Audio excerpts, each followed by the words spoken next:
हम दोनों भाइयों में काफी दिनों से जमीन के बंटवारे को लेकर विवाद था। उसी के चलते दिनांक 12/6/2008 को समय सुबह 6 बजे बड़ा भाई बंदूक लेकर आ गया। जब मैं पशुओं को चारा डाल रहे थे, आकर कहा कि सावधान हो जा, और मुझ पर 10 फीट की दूरी से अपने हाथ में ली हुई 12 बोर की बंदूक से मुझ पर 2 फायर कर दिए, जिससे मेरे शरीर पर धुआं ही धुआं छा गया। मुझे गोली नहीं लगी और मेरा बड़ा भाई बंदूक लेकर भाग गया।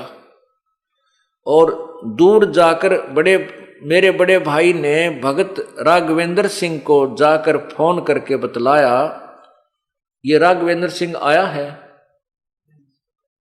उसको बुलाना। फोन करके जाकर बताया कि जब मैंने गोली चलाई तो मुझे सामने सतगुरु रामपाल जी महाराज ने अपने हाथों में, जब मैंने गोली चलाई तो सामने सतगुरु रामपाल जी महाराज ने अपने हाथों में स्वयं गोली लेते हुए, मुझे अपने हाथों में सतगुरु रामपाल जी दोनों गोली लेते हुए दिखाई दिए, जिससे मैं डरकर भाग आया हूं। अब देखो पुण्यात्माओं, ये सामने पूरा परिवार खड़ा है, कोई न सोचा आगे पाछे गपोड़ पेल दे होंगे, ये आपके समक्ष खड़े हैं। इस बड़े भाई ने अंदर आ जाओ तुम, ये तीनों, ये आ जाओ। अब ये 1 नंबर पर जो खड़े हैं ये इनके पिताजी हैं। आप, ये शुभ नाम आपका? जयपाल सिंह। और दूसरे नंबर पर ये जिसने गोली मारी थी, क्या नाम आपका? शिवभान सिंह।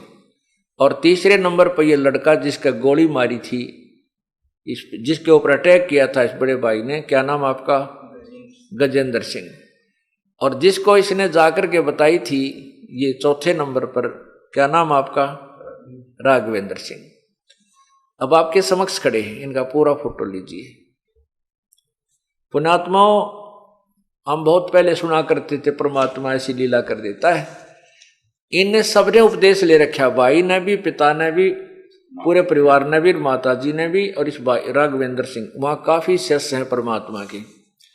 अगर ये भगवान की शरण में ना होते, अब ये शिवभान सिंह तो जेल में पड़ा होता, 20 साल की उम्र कैद होती, और ये गजेंद्र सिंह की मृत्यु हो जाती, पूरे परिवार उजड़ गया था, और ये माया यहीं रह जाती और घर का नाश हो जाता है। परमात्मा अपने बच्चों की ऐसे रक्षा करता है। अब इसने क्या बताया है? हाँ भी आप बताइएगा। आपको फोन किया? हाँ, इसकी तरफ कर। हाँ आजा बेटा, यहाँ आजा। मतलब फायर करने के बाद उन्होंने मुझे तुरंत फोन किया। हाँ, गजेंद्र को तो परमात्मा ने बचा लिया। स्वयं आपके रूप में परमात्मा आए थे, जो कि अपने हाथ में गोली उन्होंने हाथ से दे दी थी, जो गोली उन्होंने फायर किया था। बोलो सतगुरुदेव की।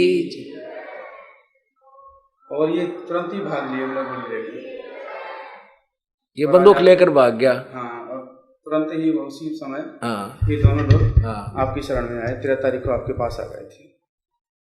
ये 12 तारीख की बात है। अब आप बताओगे कुछ? हाँ बताओ, आपने क्या देखा? आपने देखा वहाँ? हाँ, हम तो वहाँ खड़े थे। हाँ, देखिए, पास में ही खड़े थे। हाँ, हाँ। तो सुबह ये आया लड़का, हाँ, बड़ा वाला। अच्छा। तो उसने जो है आके इन्होंने कहा होगा कि मेरी जमीन तुमने जोत ली है, छोटे वाले ने। हाँ। तो इसने ये लेके बंदूक, हाँ। सुबह आके इन्होंने फायर शुरू कर दी। मम्मी ने इनको पकड़ा। अच्छा।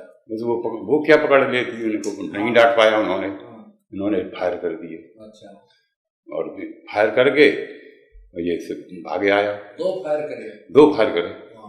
उसमें कैसा लगा? उसमें वो एकदम पूरे में शरीर में धुआं सा निकला। हाँ, धुआं सा निकला, और गोली का पता नहीं कहाँ। जय बंदी छोड़ की, गोली का पता नहीं। की जय। और भाई गजेंद्र सिंह आप आइए, आपको कैसा महसूस हुआ जब उसने गोली चलाई? हमें कुछ भी पता नहीं चला, मालिक ने एकदम सावधान कर दिया था, जैसे हमें कुछ भी नहीं मालूम कि मेरे साथ क्या हो रहा है। जब भाई भाग गया उस टाइम पे मेरे को पता चला। फिर मेरी भक्तमती, मेरे पास भी बंदूक थी, भक्तमती बंदूक लेके आई कि आप भी इस पे वार करो। मैंने मना कर दिया, नहीं मेरे गुरुदेव ने मुझे बचा लिया है, मैं उसे नहीं मारूं। बोलो सतगुरुदेव की जय। ये क्या लिखा इसने, अब मैं इसको पढ़कर भी सुनाता हूं आपको। तो कहते राघवेंद्र सिंह जी के पास जाकर इसने फोन करके बताया कि जब मैंने गोली चलाई तो मुझे सामने सतगुरु रामपाल जी महाराज अपने हाथों में गोली लेते हुए दिखाई दिए, जिससे मैं डरकर भाग आया हूं। और मुझे डर है कि मेरे भाई, छोटे भाई के पास 315 बोर की बंदूक है और अब वो मुझे जान से मारेगा। अब मुझे उससे बचाओ। उसको तो गुरुदेव ने बचा लिया है। ओए होए। हम दोनों भाई 5 मई 2008 को प्रथम नाम लेकर गए थे। ये दास जब आया 30 अप्रैल को, तो ये 5 मई को नाम लेकर गए थे दोनों भाई।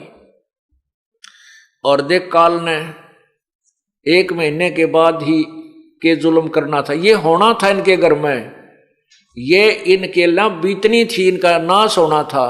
और परमात्मा के चरण में आगे तैनो के नो बसे रह गए।